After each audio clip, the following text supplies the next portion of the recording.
Pastor Kenn Blanchard from the Urban Shooter Podcast. And Ken, thank you so much for joining us on the program this afternoon. Hey, man, thanks for the invitation. You bet. Well, I don't know if you had the chance to read this op-ed in the Richmond Times-Dispatch by Jim Winkler, who is the chair of the Faiths United Coalition to Prevent Gun Violence. And he says that he is angry at Governor Bob McDonnell and the Virginia legislature for repealing one of the, quote, few strong gun laws that we have in this state. He's angry that one gun a month has gone away, and he basically says it's immoral to repeal one gun a month. So I wanted to get your spiritual perspective on the matter, Reverend. All right. I had a chance to look at that, and I had to just shake my head. I thought it's not immoral, but it is a low-down, dirty shame that he used such a word for a worthless law. They're not protecting anybody.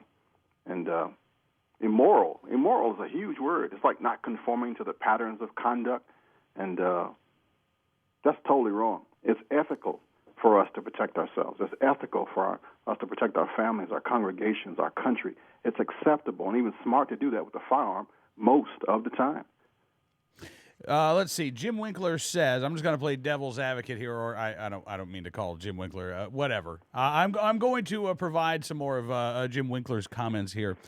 He says, quote, it is a matter of principle. If elected officials continue down the road of needlessly jeopardizing the lives of our families and the safety and security of our communities, they need to hear from us. So I guess the question is, how does ensuring that your constitutional right to keep your arms is not rationed away, jeopardizing the lives, the safety and security of Virginians?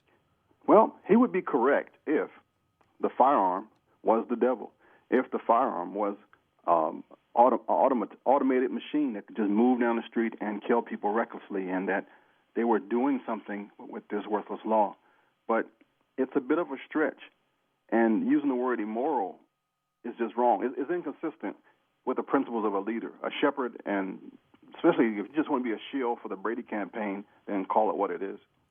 You know, it's amazing to me, Ken, that Jim Winkler talks about, he spends this entire column talking about the immorality of repealing one gun a month in Virginia. But here's how he described what happened at Virginia Tech a few years ago. He called it, quote, that awful shooting. Oh, yeah. Now, that's a long jump from immoral, isn't it? I mean, really, where is the immorality of what happened at Virginia Tech? Where is the discussion of the immorality of robbing somebody of their belongings, or of taking their life, or of sexually assaulting an individual? The gun, as you say, is the inanimate object. The immoral, it's immoral behavior that we're talking about here. Yeah.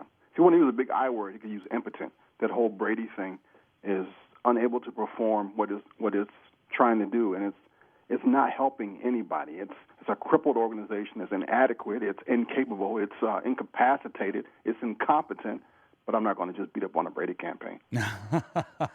Well, I got to say, Winkler's argument boils down, I think, to one line in this op-ed, and it is this: clearly, who has a legitimate need to buy more than one handgun a month? And that seems to be the crux of the argument. If Jim Winkler can't think of a reason why somebody would want to buy more than one handgun a month, then nobody should be able to. And so it's immoral not from a biblical sense, not even from a spiritual sense. It's immoral because Jim Winkler doesn't like it. And there are so many people who don't understand that there are so many different reasons for firearms ownership that have nothing to do with war. And if he would to get into that mode, he would see. But when you're talking from that position, you can't see it. So, Ken, what do you think right now of the arguments in religious circles about gun ownership, whether it is for self-defense, personal protection, competitive shooting, hunting, whatever? It certainly seems like Mr. Winkler wants Virginians to think that every church, every synagogue, every mosque is opposed to their right to keep and bear arms. It's been a long-standing argument, mostly because the people who are the best speakers of it don't have a clue, and they are supporting a stance for the congregations that want them to say that. But luckily, there's a growing thing in the country where everybody's learning about firearm safety and responsibility, and there's a huge push for concealed carry across the nation there are a lot of pro-gun people now in the world that didn't exist before, and he's talking to just a select few of people who haven't been exposed to it, and they tend to cling together. So he's making sure that he supports his base. Well, Ken, again, I appreciate you coming on the program, sir. It is always a real pleasure when we get a chance to talk with you, and hopefully we can do it again soon. Man, thanks, Cam.